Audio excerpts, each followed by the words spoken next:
Hello friends, welcome to Johnny Talks. तो आज की इस वीडियो में दोस्तों हम डिस्कस करने जा रहे हैं इंग्लिश सेक्शन से बहुत ही महत्वपूर्ण प्रश्न 50 प्लस बहुत ही शानदार ग्रामर के महत्वपूर्ण प्रश्न हम डिस्कस करने जा रहे हैं। तो दोस्तों एचपी पुलिस कांस्टेबल एग्ज़ाम से संबंधित ये जो क्लास है यह काफ़ी महत्वपूर्ण रहने वाली है। इससे पहले हम दोस्तों 34, 33, 34 क्लास से डिस्कस कर चुके हैं। अगर आपने वो नहीं देखी हैं तो आप हमारे चैनल की प्लेलिस्ट में जाकर देख सकते हैं और अपनी तैयारी को पुष्टअप कर सकते हैं। और आज की वीडियो में हम antonym, synonym, one word substitution और आइडम फ्रेजेस से प्रश्न डिस्कस करने जा रहे हैं। तो दोस्तों बने रहिए वीडियो में। और दोस्तों जिनकी इंग्लिश वीक है उनके लिए वीडियो काफ़ी हेल्पफुल रहेगी। तो चलिए दोस्तों शुरू करते हैं आज की वीडियो को पहले प्रश्न से। पहला प्रश्न है दोस्तों, पहले जो प्रश्न शुरू हो रहे हैं इनमें आपको सिनोनिम बताना है। ये जो वर्ड आपको दिए हुए हैं आपने इनका सिनोनिम बताना है। पहला जो वर्ड है वो है ऑब्स्ट्रेसप्रेसस। आपको इसका सिनोनिम बताना है। ऑब्स्ट्रेसप्रेसस का आपको सिनोनिम बताना है। तो दोस्तों आपको सबसे पहले इसका अर्थ पता होना चाहिए कि इसका जो मीनिंग होता है वो क्या होता है। तो दोस्तों जो ये वर्ड दिया हुआ है ऑब्स्ट्रेसप्रेसस, इसका जो मीनिंग होता है दोस्तों वो होता है जैसे शोरगुल या फिर उपद्रवी, जैसा शोर मचाने वाला। तो इसका जो सही सिनोनिम हो जाएगा वो हो जाएगा नॉइजी। ऑप्शन ए जो है वो सही करेक्ट हो जाएगा। नॉइजी जो है वो इसका सही सिनोनिम हो जाएगा। ऑप्शन ए करेक्ट हो जाएगा। और बाकी जो लविश होता है दोस्तों इसका अर्थ होता है खर्चीला, जैसा, जैसे महंगा। अगला प्रश्न है डिस्पैरेट। तो आपको इसका सही सिनोनिम बताना है डिस्पैरेट का। दोस्तों डिस्पैरेट का भी आपको अर्थ पता होना चाहिए। डिस्पैरेट का अर्थ होता है जैसे दोस्तों पृथक करना या फिर अलग करना। तो इनमें जो इसका सिनोनिम हो जाएगा दोस्तों वो हो जाएगा डिस्टेंट। ऑप्शन बी जो है वो सही हो जाएगा। डिस्टेंट जो है इसका अर्थ भी होता है पृथक करना। और दोस्तों जो ये वर्ड है ऑब्डुरेट, ऑब्डुरेट का अर्थ होता है दोस्तों जैसे जिद्दी या फिर हट्टी। अगला प्रश्न है दोस्तों, आपको एक्युलेट का दोस्तों सही सिनोनिम बताना है। वर्ड है एक्युलेट। तो आपको एक्युलेट का अर्थ पता होना चाहिए। एक्युलेट जो होता है इसका अर्थ होता है दोस्तों जैसे प्रशंसा करना। तो दोस्तों प्रशंसा करना, तो इसका ऑप्शन डी जो है वो सही हो जाएगा। प्रेज जो है वो इसका सही आंसर हो जाएगा। Option D correct. और दोस्तों एनोमेली क्या होता है आपको पता होना चाहिए। अगला प्रश्न है फ्यूरियस। आपको दोस्तों फ्यूरियस का सही सिनोनिम बताना है। तो फ्यूरियस वर्ड जो है दोस्तों आपने काफ़ी सुना होगा, आपने मूवी भी देखी होगी फास्ट एंड फ्यूरियस। फ्यूरियस का अर्थ होता है दोस्तों खतरनाक, डेंजर या फिर तूफानी, जिसको हम कह सकते हैं। तो दोस्तों फ्यूरियस, तो इसका जो सही सिनोनिम हो जाएगा वो हो जाएगा स्टॉर्मी। ऑप्शन सी जो है वो सही हो जाएगा स्टॉर्मी। अगला प्रश्न है आपको एसिडुअस का सही सिनोनिम बताना है।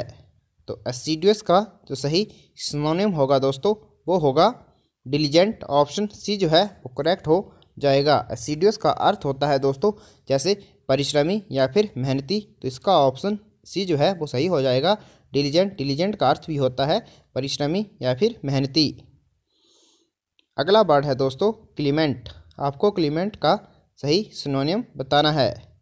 तो दोस्तों क्लीमेंट का जो सही सिनोनिम हो जाएगा वो हो जाएगा लेनिएंट। ऑप्शन बी जो है वो सही हो जाएगा। क्लीमेंट का अर्थ होता है दोस्तों कोमल या फिर दयालु के अर्थ में। तो इसका ऑप्शन बी जो है वो सही हो जाएगा लेनिएंट। अगला प्रश्न है कोलेरिक। आपको कोलेरिक का सही दोस्तों सिनोनिम बताना है। कोलेरिक का सही सिनोनिम का हो जाएगा दोस्तों वर्ड है कोलेरिक। तो इसका जो अर्थ होता है दोस्तों जैसे जल्दी गुस्सा करना, क्विक एंगर, यानी जल्दी गुस्सा होने वाला, इसके लिए हम वर्ड यूज़ कर सकते हैं गुस्सैल। तो इसका जो सही सिनोनिम हो जाएगा वो हो जाएगा पिबिश। ऑप्शन डी करेक्ट हो जाएगा पिबिश। अगला जो वर्ड है दोस्तों वो है कोल्यूड। आपको कोल्यूड का सही सिनोनिम बताना है। तो कोल्यूड का जो अर्थ होता है दोस्तों, कोल्यूड का अर्थ होता है जैसे सांठगांठ करना या फिर कोई सेक्रेट प्लान बनाना। दोस्तों इसका जो सिनोनिम हो जाएगा इन ऑप्शन में से वो हो जाएगा कंस्पायर। कंस्पायर का अर्थ भी होता है सांठगांठ करना या फिर कोई सेक्रेट गुप्त प्लान बनाना। अगला वर्ड है दोस्तों रिप्रोबेट। तो रिप्रोबेट का दोस्तों आपको सही सिनोनिम बताना है। तो दोस्तों जो रिप्रोबेट है इसका जो अर्थ होता है दोस्तों वो होता है जैसे बदमाश, या फिर नेगेटिव सेंस में इसका मीनिंग होता है बदमाश या फिर नशेड़ी, इसका अर्थ हो जाएगा। तो इन ऑप्शन में से इसका जो सिनोनिम हो जाएगा दोस्तों वो हो जाएगा डिबौची। ऑप्शन जो डी है वो सही हो जाएगा। डिबौची जो है वो इसका सही सिनोनिम हो जाएगा। तो दोस्तों आपके लिए एक महत्वपूर्ण सूचना है, अगर आप एचपी पुलिस कांस्टेबल एग्ज़ाम की तैयारी कर रहे हैं तो दोस्तों परीक्षा ऐप जो है वो आपके लिए बेस्ट सीरीज़ लेके आया है। तो दोस्तों अब एग्ज़ाम को थोड़े ही दिन रह गए हैं। पहले 20 मार्च को एग्ज़ाम होना था लेकिन अब पोस्टपोन कर दिया गया है, तो आपको फिर से मौका मिल गया है। अगर आप किसी तरह टेस्ट सीरीज़ की जो टेस्ट सीरीज़ हैं वो परचेज़ नहीं कर पाए थे परीक्षा ऐप की, तो आपके लिए फिर से एक बार मौका मिला है। तो दोस्तों जल्दी से जाइए, कूपन कोड JOURNEY50 यूज़ करिए जिससे आपको 50% का डिस्काउंट मिल जाएगा और ये जो टेस्ट सीरीज़ हैं ये आपको बहुत ही कम कीमत पर अवेलेबल हो जाएंगी। तो दोस्तों 150 रुपया कुछ भी नहीं होता है। अगर इससे आप अपने आप को एनालाइज कर पाएंगे और जो एग्ज़ाम है उसमें बेस्ट स्कोर कर पाएंगे, आपको लग जाएगा पता आपकी कौन सी सेक्शन में कमी है और आप उसको इम्प्रूव कर सकते हैं। अभी 20-25 दिन हैं आपके एग्ज़ाम के लिए, तो आप जाइए और अपनी तैयारी को बेहतर और भी बेहतर ढंग से करिए। तो दोस्तों अगर आप परीक्षा ऐप को डाउनलोड करना चाहते हैं तो इसका लिंक मैंने डिस्क्रिप्शन में दिया है, आप वहां से डाउनलोड कर सकते हैं। तो चलिए अब शुरू करते हैं दोस्तों अगले प्रश्न से। दोस्तों प्रश्न नंबर 10 से आपने अब एंटोनिम बताना है। दोस्तों एंटोनिम आपने बताना है कि जो ये वर्ड हैं इनमें आपको एंटोनिम बताना है कि इनका एंटोनिम क्या होगा। तो दोस्तों जो पहला वर्ड है एबोमिनेट, तो आपने इसका एंटोनिम बताना है। एबोमिनेट का एंटोनिम क्या होगा। दोस्तों जो एबोमिनेट वर्ड है इसका जो अर्थ होता है दोस्तों वो होता है नापसंद करना। तो इसका जो सही एंटोनिम हो जाएगा दोस्तों वो हो जाएगा पसंद करना। तो यानी कि जो लव है वो इसका सिनोनिम हो जाएगा, सॉरी एंटोनिम हो जाएगा। लव जो है इसका एंटोनिम हो जाएगा। अगला वर्ड है दोस्तों एकॉर्ड। एकॉर्ड का अर्थ जो होता है दोस्तों वो होता है असहमत होना। तो इसका एंटोनिम होगा असहमत होना। तो इसका ऑप्शन जो सी है वो सही हो जाएगा, डिसेंट यानी कि असहमत होना। अगला वर्ड है दोस्तों ऑस्टियर। तो इसका आपको सही एंटोनिम बताना है। दोस्तों इसका जो अर्थ होता है इसका अर्थ होता है जैसे काफ़ी बोल सकते हैं आप रियू टाइप का, या फिर सख्त जिसे कहा जाता है स्ट्रिक्ट कहा जाता है। तो दोस्तों इसका जो सही एंटोनिम हो जाएगा वो हो जाएगा जेंटल। तो इसका ऑप्शन ए जो है वो सही हो जाएगा, जेंटल। अगला प्रश्न है बेस। तो आपको बेस का सही एंटोनिम बताना है कि बेस का सही एंटोनिम क्या होगा। दोस्तों जो बेस है बेस का अर्थ आपको पता होगा, बेस होता है जैसे आधार। तो इसका जो सही एंटोनिम हो जाएगा वो हो जाएगा टॉप। तो इसका ऑप्शन सी जो है वो सही हो जाएगा, टॉप। दोस्तों अगर आपको वीडियो पसंद आ रही है तो वीडियो को एक लाइक अवश्य कर दें और अपने दोस्तों में भी वीडियो को शेयर कर दें। और आपके एक लाइक से दोस्तों हमें वीडियो बनाने का मोटिवेशन मिलता है, तो जल्दी से वीडियो को लाइक कर दीजिए।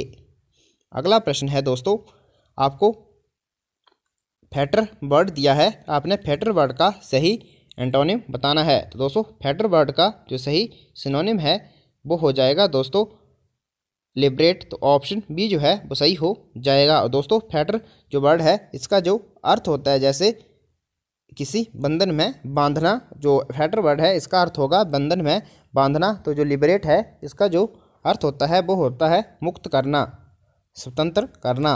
अगला प्रश्न है बिगेट। तो आपको बिगेट वर्ड दिया हुआ है तो आपने इसका एंटोनिम बताना है। तो बिगेट का जो एंटोनिम हो जाएगा वो सही हो जाएगा लिमिट। ऑप्शन बी सही हो जाएगा। और दोस्तों एबेंडन जो है इसका अर्थ होता है त्याग करना या फिर छोड़ देना। अगला प्रश्न है आपने स्टेशनरी का सही सिनोनिम बताना है। स्टेशनरी का सही एंटोनिम क्या होगा। तो इसका जो सही एंटोनिम हो जाएगा दोस्तों वो हो जाएगा मूविंग ऑप्शन बी सही हो जाएगा। स्टेशनरी का अर्थ होता है दोस्तों जैसे स्थिर, तो मूविंग इसका सही एंटोनिम हो जाएगा। अगला प्रश्न है इंसैनिटी। आपने इंसैनिटी का सही एंटोनिम बताना है। तो इंसैनिटी का अर्थ होता है दोस्तों पागलपन, तो दोस्तों इसका जो सही एंटोनिम हो जाएगा वो हो जाएगा सैनिटी। सैनिटी का अर्थ होता है दोस्तों बुद्धिमानी या फिर बुद्धिमत्ता। अगला प्रश्न है लेमेंट। आपको लेमेंट का सही सिनोनिम बताना है। दोस्तों लेमेंट का जो सही एंटोनिम हो जाएगा वो हो जाएगा रिजॉइस, तो इसका ऑप्शन ए जो है वो सही हो जाएगा। रिजॉइस जो है वो इसका सही एंटोनिम हो जाएगा। अगला प्रश्न है कैप्रिसियस। तो आपने कैप्रिसियस का सही एंटोनिम बताना है। दोस्तों कैप्रिसियस का जो अर्थ होता है दोस्तों वो होता है, इसको हम कह सकते हैं जैसे सनकी, यानी कि जिसका जो माइंड है दोस्तों वो जल्दी ही बदल जाए, कुछ ही सेकंडों में बदल जाए, कैप्रिसियस कहा जाता है सनकी को। तो इसका सही एंटोनिम जो हो जाएगा वो हो जाएगा थॉटफुल, जैसे कोई विचार करके कोई डिसीजन जो लेता है थॉटफुल, तो इसका ऑप्शन ए जो है वो सही हो जाएगा थॉटफुल। तो दोस्तों एंटोनिम और सिनोनिम हो गए हैं, और अब आगे के जो प्रश्न हैं दोस्तों ये शुरू होते हैं इडियम फ्रेजेस से। तो 20वां जो प्रश्न है वो है, आपको सेंटेंस दिया हुआ है to break the ice, idiom दी हुई है, आपने इसका मीनिंग बताना है। तो दोस्तों to break the ice idiom का मीनिंग होता है to break a silence by speaking first, तो ऑप्शन ए सही हो जाएगा। ब्रेक का आइस का मतलब होता है दोस्तों टू स्टार्ट ए कन्वर्सेशन, चुप्पी को तोड़ना, तो इसका ऑप्शन ए जो है वो सही हो जाएगा। To break a silence by speaking first, यानी कि टू स्टार्ट कम्युनिकेशन। अगला प्रश्न है टू बीट ए रिट्रीट। तो आपने इस इडियम का सही मीनिंग बताना है। टू बीट ए रिट्रीट दोस्तों, तो इस इडियम का जो सही मीनिंग होता है वो होता है टू विड्रॉ क्विकली, तो इसका ऑप्शन जो डी है वो सही हो जाएगा। To withdraw quickly, option D correct हो जाएगा। अगला प्रश्न है to be under a cloud. तो आपने इसका सही मीनिंग बताना है। ये काफ़ी नॉर्मल इडियम है, काफ़ी बार एग्जाम में पूछी भी गई है, to be under a cloud. तो इसका जो सही मीनिंग हो जाएगा दोस्तों हो जाएगा to be suspicious, option B जो है वो सही हो जाएगा। टू बी सस्पिशियस, सस्पिशियस का अर्थ होता है दोस्तों जैसे संदेहजनक। अगला प्रश्न है to be at one's wit. आपको इसका सही मीनिंग बताना है। To be at one's wit's end, तो दोस्तों इसका जो सही मीनिंग हो जाएगा वो हो जाएगा टू बी परप्लेक्स्ड, ऑप्शन जो डी है इसका सही हो जाएगा। To be perplexed, option D correct हो जाएगा। अगला प्रश्न है to be on the horns of a dilemma. इस इडियम का आपको सही मीनिंग बताना है। To be on the horns of a dilemma, इसका अर्थ होता है दोस्तों टू बी कन्फ्यूज्ड, तो ऑप्शन डी सही हो जाएगा। To be confused. अगला प्रश्न है the failure of crops in successive year put the farmer in A fight corner. दोस्तों ये जो हाईलाइटेड फाइट कॉर्नर है, आपको इस इडियम का मीनिंग बताना है। जो सेंटेंस दिया हुआ है उसी वाक्य में the failure of A crops in successive year put the farmer in A fight corner. Fight corner क्या होता है दोस्तों, इसका मीनिंग होता है इन ए डिफ़िकल्ट सिचुएशन, ऑप्शन जो सी है वो सही हो जाएगा। इन ए डिफ़िकल्ट सिचुएशन। अगला प्रश्न है दोस्तों 26 प्रश्न है मदर बिट। तो इसका आपको सही मीनिंग बताना है इस इडियम का, मदर बिट का सही मीनिंग। दोस्तों जो मदर बिट है इसका अर्थ होता है दोस्तों कॉमन सेंस, तो इसका ऑप्शन जो डी है वो सही हो जाएगा। Common sense, option D correct हो जाएगा। अगला प्रश्न है ए ब्लाइंड डेट। दोस्तों ए ब्लाइंड डेट का आपने सही मीनिंग बताना है। ए ब्लाइंड डेट का अर्थ क्या होता है, इसका अर्थ होता है meeting with someone you don't know, तो इसका ऑप्शन जो सी है वो सही हो जाएगा। ए ब्लाइंड डेट का मीनिंग होता है meeting with someone you don't know. अगला प्रश्न है much ado about nothing. Much ado about nothing, आपने इस इडियम का सही मीनिंग बताना है। दोस्तों मच एडो अबाउट नथिंग का जो सही मीनिंग होता है वो होता है टू मेक फुस, ऑप्शन जो सी है वो सही हो जाएगा। टू मेक फुस। अगला प्रश्न है जुडास किंग, ऑप्शन आपने बताना है इसका कौन सा ऑप्शन सही हो जाएगा। जुडास किंग किसका। दोस्तों इसका जो सही मीनिंग होता है वो होता है हिपोक्रिटिकल अफेक्शन। तो इसका ऑप्शन सी जो है वो सही हो जाएगा। जुडास किस का अर्थ होता है हिपोक्रिटिकल अफेक्शन। अगला प्रश्न है to have no truck with. तो आपने बताना है इस इडियम का सही मीनिंग क्या होगा। To have no truck with. तो इसका जो सही मीनिंग होता है दोस्तों to have no dealings with. तो इसका ऑप्शन जो डी है वो सही हो जाएगा। To have no dealings with. आगे के जो प्रश्न है दोस्तों यह वन वर्ड सब्स्टिट्यूशन से संबंधित है। पहला प्रश्न है दोस्तों one who goes to settle in another country. तो उसे क्या कहा जाता है। वो दूसरी कंट्री में जाकर सेटल हो जाए तो उसे कहा जाता है दोस्तों इमिग्रेंट। ऑप्शन डी जो है वो सही हो जाएगा।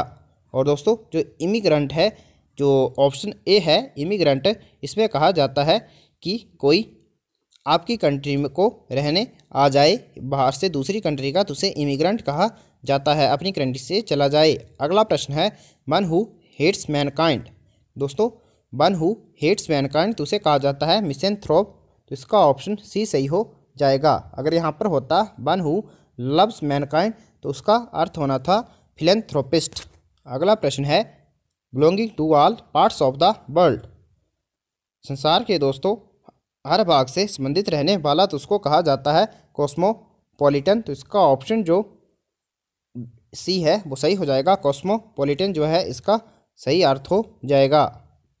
अगला प्रश्न है one who walks on ropes. दोस्तों उसे क्या कहा जाता है जो हो रस्सी पर चलता है तो उसे कहा जाता है दोस्तों फ्यूनाम्बुलिस्ट। तो इसका ऑप्शन जो सी ए है सॉरी ऑप्शन ए जो है वो सही हो जाएगा। फ्यूनाम्बुलिस्ट इसका सही आंसर हो जाएगा।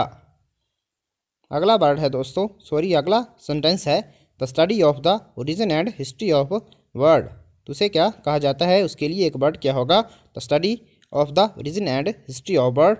इसके लिए एक वर्ड होगा एक शब्द होगा वो होगा एटिमोलॉजी। ऑप्शन बी जो है वो सही हो जाएगा एटिमोलॉजी। अगला प्रश्न है a person who breaks into a house in order to steal. तो उसे कहा जाता है दोस्तों बल्गर। तो इसका ऑप्शन जो डी है वो सही हो जाएगा। बल्गर उसे कहा जाता है। अगला प्रश्न है the study of maps. Study of maps का है जो तो वो कहलाती है कार्टोग्राफी। तो ऑप्शन ए सही हो जाएगा कार्टोग्राफी। अगला प्रश्न है टफ टिश्यूज इन जॉइंट्स। तो जो टफ टिश्यू होते हैं जॉइंट्स में उन्हें कहा जाता है लिगामेंट्स। ऑप्शन ए करेक्ट हो जाएगा लिगामेंट्स। अगला प्रश्न है the first model of a new device. तो दोस्तों जो first model of new device होता है उसको कहा जाता है प्रोटोटाइप। ऑप्शन ए करेक्ट हो जाएगा प्रोटोटाइप। अगला जो वाक्य है a building where an audience sits. दोस्तों काफ़ी आसान है। A building where an audience sits तो उसको कहा जाता है दोस्तों ऑडिटोरियम। ऑप्शन सी करेक्ट हो जाएगा ऑडिटोरियम। अगला प्रश्न है आर्टिस्टिक म्यूजिकल और ड्रामेटिक इंटरप्रिटेशन। तो उसे कहा जाता है दोस्तों रेंडिशन जिसे व्याख्या कहा जाता है। ऑप्शन ए सही हो जाएगा रेंडिशन। अगला है make pale by excluding light. इसका सही मीनिंग क्या होगा यानी कि इसके लिए वन वर्ड क्या होगा make pale by excluding light. इसका जो सही वन वर्ड होगा इसके लिए वो होगा एट्यूलेट। ऑप्शन बी जो है वो सही हो जाएगा एट्यूलेट। अगला प्रश्न है showing a dislike of anything improper. तो showing a dislike of anything improper इनकी जिसे कहा जा सकता है नापसंद करना र्यूड शक्ति से पेश आना र्यूड। तो इसका ऑप्शन डी जो है वो सही हो जाएगा र्यूड। अगला प्रश्न है one who is concerned with the welfare of other. दोस्तों दूसरों के हितों के लिए जो काम करते हैं उन्हें कहा जाता है एल्ट्रिस्ट परोपकारी। ऑप्शन ए सही हो जाएगा। अगला प्रश्न है a man who helps A stranger और ए पर्सन इन डिफ़िकल्टीज। तो उसे कहा जाता है समैरिटन। तो ऑप्शन ए सही हो जाएगा समैरिटन। ऑप्शन ए करेक्ट हो जाएगा। अगला प्रश्न है continuing for a long period of time without interruption. तो उसके लिए वन वर्ड होगा परपेचुअल यानी कि निरंतर या फिर लगातार। ऑप्शन ए सही हो जाएगा। अगला प्रश्न है specially skilled in story telling. दोस्तों जो स्पेशली स्किल्ड होता है स्टोरी टेलिंग में उसे कहा जाता है ए नरेटर। ऑप्शन ए करेक्ट हो जाएगा। अगले जो प्रश्न है दोस्तों ये हैं इडियम और फ्रेजेस से। प्रश्न है टू वेदर द स्टॉर्म, इसका अर्थ होता है to survive a crisis. Option B correct हो जाएगा, टू सर्वाइव ए क्राइसिस। अगला प्रश्न है टू ग्रीस द पाम। दोस्तों टू ग्रीस द पाम, इसका जो इस इडियम का जो सही मीनिंग होता है वो होता है टू ब्राइब, इनकी रिश्वत देना। ऑप्शन ए जो है वो सही हो जाएगा, ब्राइब का मीनिंग होता है रिश्वत देना। अगला प्रश्न है लंप इन द थ्रोट। इस इडियम का जो मीनिंग हो जाएगा लंप इन द थ्रोट, इसका होता है ये high emotional state. Option B correct हो जाएगा, ये हाई इमोशनल स्टेट। अगला प्रश्न है टू फाइट शाई ऑफ। इस इडियम का आपको मीनिंग बताना है टू फाइट शाई ऑफ। तो दोस्तों टू फाइट शाई ऑफ का अर्थ होता है दोस्तों to attempt to avoid a thing और पर्सन। तो इसका ऑप्शन ए जो है वो सही हो जाएगा, to attempt to avoid a thing और पर्सन। ऑप्शन ए सही हो जाएगा। अगला प्रश्न है to have one's heart in the right places. दोस्तों आपको बताना है इसका सही मीनिंग क्या होगा, to have one's heart in right places. तो इसका जो ऑप्शन सी है वो सही हो जाएगा, टू हैव गुड इंटेंशन। तो ऑप्शन सी जो है वो सही हो जाएगा, टू हैव गुड इंटेंशन। अगला और दोस्तों अंतिम प्रश्न है इस वीडियो का टू हिट इट ऑफ। तो आपने इस इडियम का सही मीनिंग बताना है, टू हिट इट ऑफ। दोस्तों टू हिट इट ऑफ ये जो है आपके लिए प्रश्न है, आपने इसका आंसर बताना है। तो दोस्तों आज की वीडियो में हमने 53 प्रश्न डिस्कस करे हैं और आप कमेंट करके ज़रूर बताएं कि आपका स्कोर कितना रहा और आपकी तैयारी कैसी चली है। और दोस्तों आज की वीडियो में इतना ही। वीडियो पसंद आई है तो वीडियो को एक लाइक अवश्य कर देना और चैनल को भी सब्सक्राइब अवश्य कर देना। Thanks for watching. God bless you all.